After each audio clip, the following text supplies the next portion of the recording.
Peserta Pilkada 2024 non-petahana namun terpilih dalam pemilihan legislatif Februari 2024 tidak perlu mengundurkan diri dari jabatan yang diraih.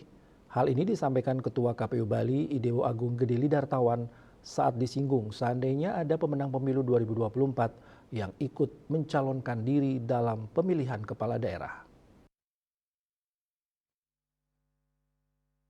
Dikutip dari kantor berita Antara Jumat 3 Mei, Lidartawan menyampaikan jika terdapat pemenang pemilu 2024 yang bukan petahana atau pendatang baru maju dalam pencalonan kepala daerah, maka ia tidak akan dilantik pada Oktober mendatang. Calon kepala daerah yang memang menduduki jabatan sekarang harus mundur kecuali bupati yang cukup mengajukan cuti kampanye saja.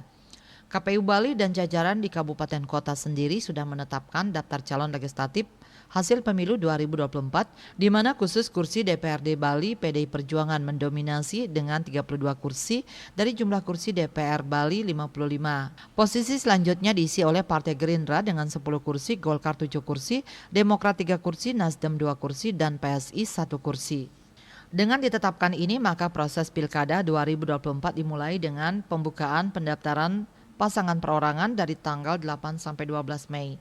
Ia menegaskan dalam Pilkada 2024 ini, KPU menggunakan aplikasi Silon di mana peserta perseorangan tidak perlu mencari tanda tangan setiap pendukung yang menyerahkan KTP elektronik.